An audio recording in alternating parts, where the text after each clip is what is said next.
আজকে আমি আপনাদের একটা আইসি সম্পর্কে জানাবো। দেখুন, এটা দেখতে একটা আইসির মতো, অর্থাৎ ইন্ডিকেটেড সার্কিট, এবং প্রত্যেকটা কিন্তু একটা ইন্ডিকেটেড সার্কিট, কিন্তু এর আলাদা একটা নাম আছে, সেটা হচ্ছে অপারেশনাল অ্যাম্পলিফায়ার। দেখুন, অপারেশনাল অ্যাম্পলিফায়ার হচ্ছে LM324, তারপরে LM339, তারপরে LM358। এগুলো হচ্ছে প্রত্যেকটা অপারেশনাল অ্যাম্পলিফায়ারের মডেল নাম্বার। এরকম মডেলের কিন্তু অনেক অপারেশনাল অ্যাম্পলিফায়ার আছে। আপনাদের বুঝতে হবে যে এটা অপারেশনাল অ্যাম্পলিফায়ার কি না, কারণ এটা দেখতে আইসির মতো। তো চলুন এর কাজগুলো সম্পর্কে আমরা জেনে নিই। দেখুন, এটা হচ্ছে একটা ডিজিটাল আয়ার সেন্সর অ্যারে। দেখুন, এটা এখানে 8টা আয়ার সেন্সর ইউজ করা হয়েছে। দেখুন এখানে LM358 অপারেশনাল অ্যাম্পলিফায়ার ইউজ করা হয়েছে। আর এখানে দেখুন, এখানে আয়ার সেন্সর ইউজ করা হয়েছে। আয়ার সেন্সরের সামনে যদি কোনো কিছুর বাধা পাই, সেখান থেকে একটা রেজাল্ট আমার LM358 হয়ে তারপর আমাকে একটা আউটপুট দেবে। এটা কিভাবে করে সেটা আমি আপনাদের প্রোটিয়াস সফটওয়্যারে গিয়ে ভালোভাবে বোঝাবো যে অপারেশনাল অ্যাম্পলিফায়ার কিভাবে কাজ করে। তারপরে দেখুন, শুধু এই সার্কিটেই নাই, দেখুন এলডিআর যে কোনো সার্কিটে কিন্তু অপারেশনাল অ্যাম্পলিফায়ার ইউজ করা হয়ে থাকে। তারপর বিভিন্ন অটো চার্জার সার্কিটে কিন্তু অপারেশনাল অ্যাম্পলিফায়ার ইউজ করা হয়ে থাকে। তো এগুলো কিন্তু ইলেকট্রনিক সার্কিটে অন্যান্য কম্পোনেন্টের মতো বহুল ব্যবহৃত হয়। তো আজকে আমি আপনাদের এর পিন ডায়াগ্রাম, এটা কোথায় ইউজ করা হয়, কিভাবে ইউজ করা হয়, সবই আপনাদের দেখাবো এবং বোঝাবো প্র্যাকটিক্যাল সহকারে। আশা করি এই ভিডিওটা দেখলে আপনারা বুঝতে পারবেন অপারেশনাল অ্যাম্পলিফায়ার কোথায় ইউজ করা হয় এবং এটা কিভাবে একটা ইলেকট্রনিক সার্কিটে কাজে লাগানো হয়। তো চলুন আমরা ভিডিওটা শুরু করি। সাবস্ক্রাইব করুন ফ্রেন্ডটেক চ্যানেলকে এবং নতুন নতুন ভিডিওর আপডেট পেতে বেল আইকনটি অন করে দিন। তো ভিউয়ার্স, তাহলে চলুন আমরা দেখে নিই যে একটা অপারেশনাল অ্যাম্পলিফায়ার কী কী ক্ষেত্রে একটা ইলেকট্রনিক সার্কিটে ইউজ করা হয়ে থাকে। আপনারা দেখতে পাচ্ছেন এগুলো হচ্ছে অপারেশনাল অ্যাম্পলিফায়ার আইসি। দেখুন, এটা হচ্ছে LM324, এটা হচ্ছে LM339, এটা LM358। তা চলুন আমরা জেনে নিই অপারেশনাল অ্যাম্পলিফায়ার কী কী কাজে ইউজ করা হয়ে থাকে। দেখুন, অ্যাম্পলিফায়ার হিসেবে অপারেশনাল অ্যাম্পলিফায়ার ইউজ করা হয়ে থাকে, তারপর ফলোয়ার বাফার হিসেবে, ফিল্টার হিসেবে, কম্পারেটর হিসেবে, ইন্টিগ্রেটর হিসেবে, আর ডিফারেন্সিয়েটর হিসেবে ইলেকট্রনিক সার্কিটে এই LM35 বা LM358 অপারেশনাল অ্যাম্পলিফায়ার যেগুলো আছে সেগুলো ইউজ করা হয়ে থাকে। তো চলুন আমরা দেখে নিই যে LM358 এর পিন ডায়াগ্রাম। দেখুন, এটা হচ্ছে LM35 এর পিন ডায়াগ্রাম। এটা 8 পিনের একটা অপারেশনাল অ্যাম্পলিফায়ার।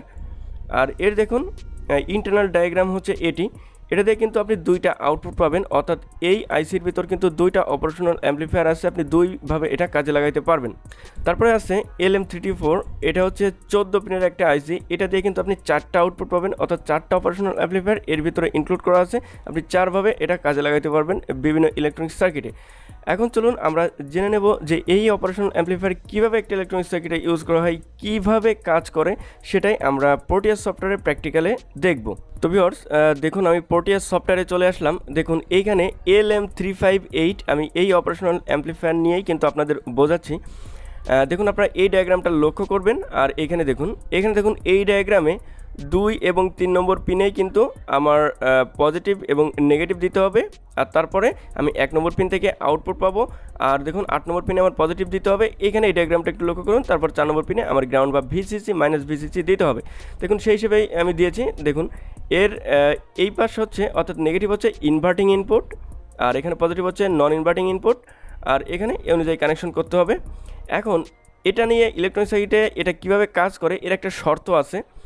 দেখুন এইখানে নন ইনভার্টিং ইনপুটে যখন আপনি 3.5 ভোল্ট, বা এইখানে দেখুন ইনভার্টিং ইনপুটের থেকে যখন নন ইনভার্টিং ইনপুটে যখন ভোল্টেজ বেশি পাবে তখন এখানে 5 ভোল্ট পাবে। আর যখন এখানে দেখুন এই পাশে একটু লক্ষ্য করুন, ইনভার্টিং ইনপুটে যখন ভোল্টেজ বেশি পাবে তখন এখানে 0 ভোল্টেজ পাবে। অর্থাৎ এখানে একটা কম্পারেশন হয়, সেটা বিভিন্ন সেন্সর থেকে আসতে পারে, বা এলডিআর থেকে আসতে পারে, বা আয়ার সেন্সর থেকে আসতে পারে। সেই আয়ার সেন্সরের ইনপুট আমার এইখানে দিয়ে কিন্তু কম্পারেশন অর্থাৎ কম্পারেটর করা হয়। সে অনুযায়ী কিন্তু এইখানে নন ইনভার্টিং ইনপুটে যদি আমার বেশি ভোল্টেজ থাকে তাহলে এইখানে আমি একটা ভোল্টেজ পাবো, আর যদি কম থাকে তাহলে এখানে আমি 0 ভোল্টেজ পাবো। তা আমি এখানে ইনপুটে আমি ভোল্টেজ দিয়ে আপনাদের দেখাচ্ছি যে এটা কীভাবে কাজ করে। তো ভিউয়ার্স, দেখুন আপনাদের আরও ভালোভাবে বোঝানোর জন্য দেখুন আমি এখানে দুইটা ভেরিয়েবল রেজিস্ট্যান্স নিয়েছি, অর্থাৎ নন ইনভার্টিং ইনপুটেও আমি পাওয়ার দেবো আর ইনভার্টিং ইনপুটেও আমি পাওয়ার দেবো এইখান থেকে। অর্থাৎ আমার সেন্সরে যে কাজটি করবে সেই কাজটা কিন্তু আমি এই ভেরিয়েবল রেজিস্ট্যান্স দিয়ে করবো। আর এখানে আমি দুটো ভোল্টমিটারও লাগিয়েছি, যাতে এখানে আমার নন ইনভার্টিং ইনপুটে এবং ইনভার্টিং ইনপুটে কত ভোল্টেজ যাচ্ছে সেটাও যাতে আপনাদের দেখাইতে পারি। ওকে, তাহলে আমি এটা অন করে দিই। দেখুন স্বাভাবিক অবস্থায় আমার দেখুন ইনভার্টিং ইনপুটে আমার ভোল্টেজ আছে 2.55 আর নন ইনভার্টিং ইনপুটে ভোল্টেজ আছে 2.50। তাহলে এইখানে আমি একটু কমিয়ে দিই ভোল্টেজ, অর্থাৎ ইনভার্টিং ইনপুটে দেখি একটু ভোল্টেজ কমাই দিই। দেখুন ইনভার্টিং ইনপুটে ভোল্টেজ 2.45 আর 2.50 আমার কিন্তু অপারেশনাল অ্যাম্প্লিফায়ারের আউটপুটে আমি একটা পাওয়ার পেয়েছি, অর্থাৎ 5 ভোল্ট আমার এলইডিটা জ্বলছে।